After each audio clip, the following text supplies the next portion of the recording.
Capricorn, Sun, Moon, Rising, Venus signs, cross watchers. This will be your reading for October 17 to katapusan, 31. Pero kung mapanood mo man ito, sometime later those dates, valid pa rin naman ito since ito ay timeless reading, hindi ito mag-e-expire.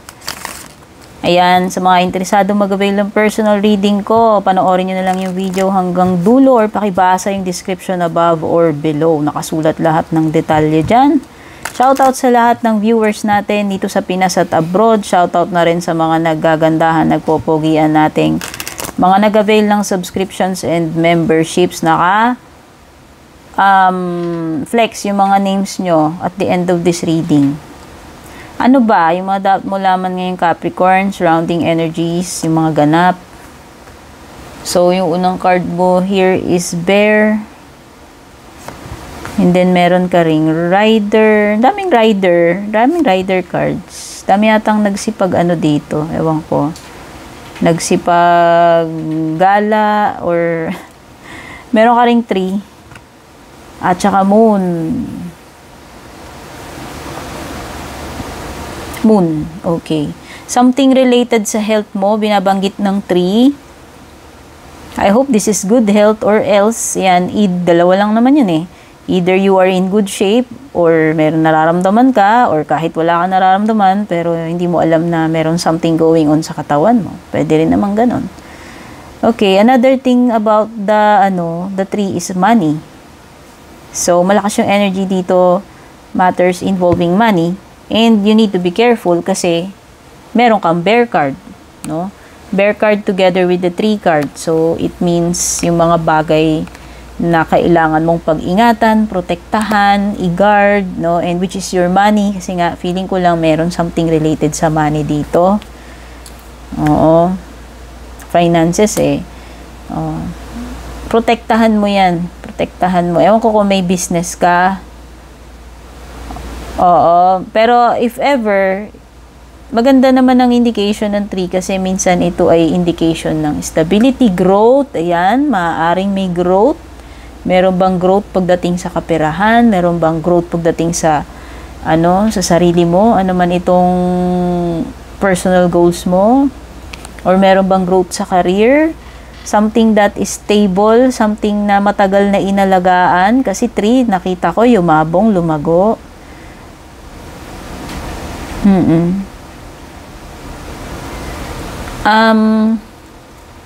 Something na itinanim mo and later on nag-ani ng maganda or mag-aani ng maganda.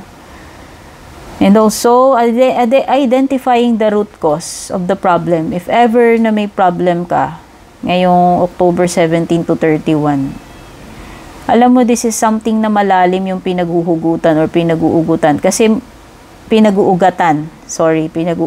Kasi this is a grown tree, an old tree. So, pwedeng na yung mga roots nyo, malalim na eh. So, yan. Identifying the root cause ng sitwasyon, bakit nagkaganon. Yan, malalim yung reason, pwedeng ganon. Or kailangan mo pang hukayin. Oo, something from the past, actually, ngayon ko lang nabasa. Hindi ko naman kasi madalas binabasa yan. So, napatingin ako doon. Meron, kaya huhukayin pa eh. It's something na matagal na. Something from the past. Hahalukayin mo. Malalim yung roots. Kasi mayabong na yung puno. Ibig sabihin, old tree na yan. Okay?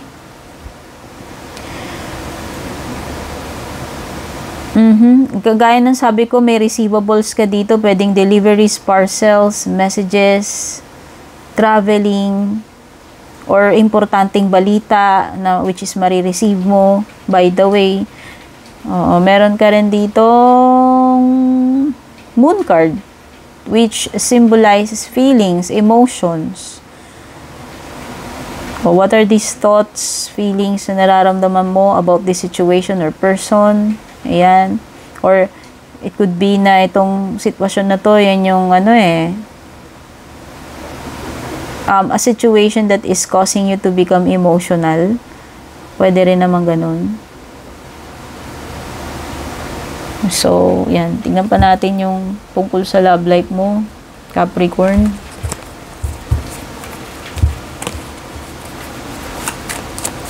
Love life ni Capricorn. Anong latest chika ngayong October 17 to 31?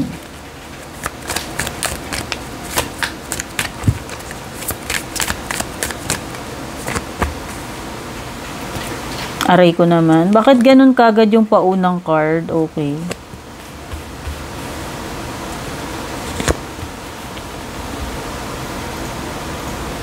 Ay, ano ba ito? Something toxic.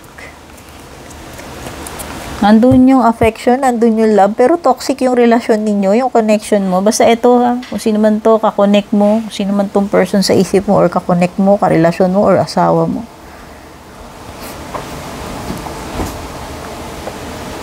Oo, meron something, may someone na binasura na dito, ano, may trash card ka. Ibinasura na ito, ibinasura na siya actually, pero parang ano, merong something about reconciliation dito sa connection ninyo.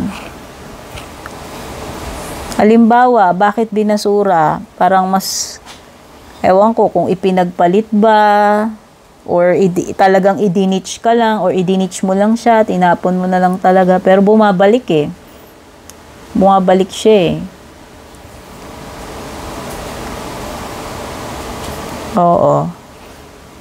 And this time, nakikita ko, oo, pwedeng ano, pwedeng toxic kayo neto, kaya nga na-dispatch siya na to in the past. Pwedeng dinispatch niya. Pero magkakaroon ng ano dito. May nagde-demand ng reconciliation, may gusto or possible na magkaroon kayo ng reconciliation. Kung pagbibigyan niyo yung isa't isa, ayan. Andyan kasi yung love, oh. Pwedeng andun pa rin naman yung love, hindi pa rin naman totally namatay. Although, toxic talaga yung ano ninyo. Hindi ko alam bakit sinabing toxic. Hindi ko alam kung anong mga pinagagagawa ninyo sa isa't isa dati. Pero sabi dito, toxic yung connection ninyo. Pero may love. And meron binabanggit about karmic relationship. So, wala naman akong mga alam-alam about dyan sa mga karmic na yan. Pero binanggit ko na lang din since nakalagay dyan sa card mo. Oo. So, yan. Pwedeng ano, aware ka na. Aware ka na na may possibility na ano, makipag-reconcile sa'yo tong person na to. Okay? Kasi andun, sabi ko nga eh, andun, hindi pa naman namatay yung love eh. Kaya lang nga, maaari pa rin maging toxic itong ano na to, connection na ito.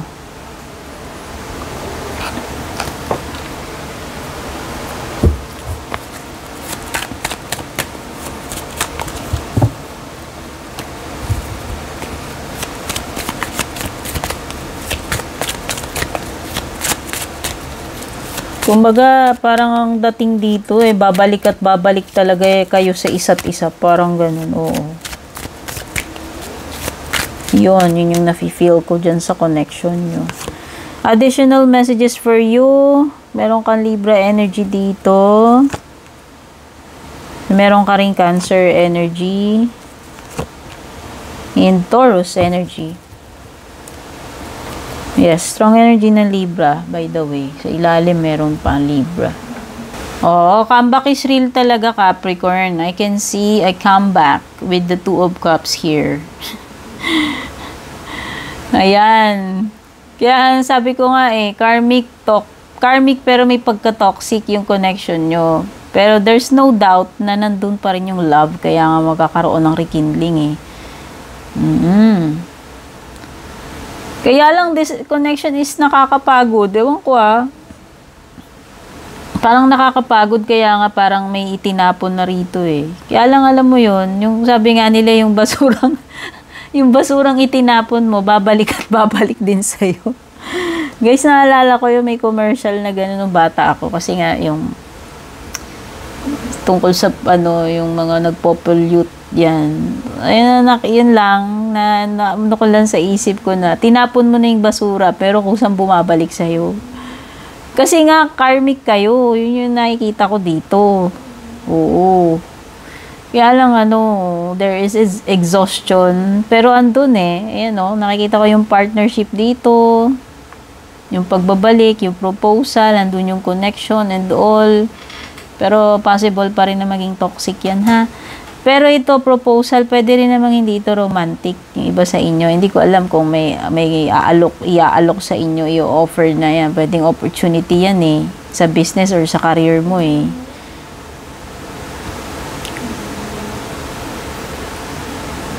Some of you are really stressed. Hindi ko alam kung bakit. Ayan. May pagkapagod, may pagka-stressed. Kailangan nyo ng time out, pahinga. Oo. Whether sa work ito, sa relationship, ewan ko kung ano tong mga ano na nagkakaroon ka ng burnout dito eh.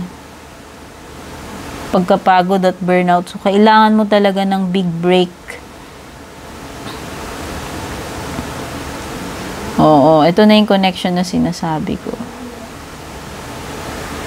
Something talaga about emotions, no, dito sa Moon at saka sa Ace of Cups mo. Maliwanag sinasabi dito, mga repressed na emotions. Mga tinatago, nararamdaman, pinipigilan na mga emosyon, ayan. Merong mga kinikim-kim. Hindi kinikim-kim or hindi niya hindi ma-express ng maayos or hindi alam paano i-express ng maayos yung nararamdaman. Yan, pwede rin ganun. Oo. This person is keeping these feelings to himself or herself. Yan. Or ano man gender ninyo.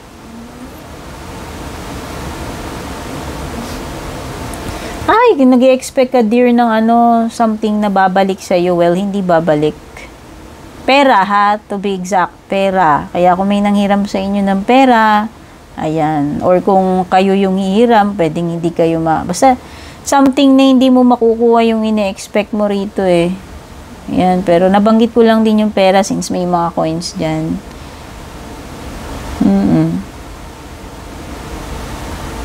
Parang hindi worth it ito, dear. Yun nakikita ko lang. Pagdating sa energy exchange, ha. Kasi baliktad yung baliktad yung Six of Pentacles mo. Pwedeng hindi worth it yung yung trade dito. Yan, hindi worth it yung energy exchange. Okay? So, yan yung mga na-pick up kong energies for you, Capricorn. Sana makatulong sa yung reading. Babush, take care.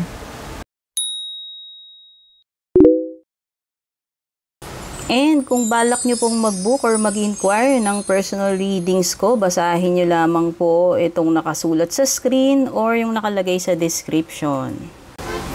Shoutout at thank you sa ating mga YouTube channel members, Juliet Saito, Vel, Mildred, Julian, Alejandra, Maya 2.6, Michael, Rosel, Belen, Melinda, Jane, Devi, Joy, Gwen, De Luna. Shoutout and thank you rin sa ating mga FB page subscribers, Alicia, Aida, Jovel, May, Ann, Jennifer, Jane, Aida, Aluwap, Emilu, Melinda, Grizel, at ang pinakabago si Shay Santos.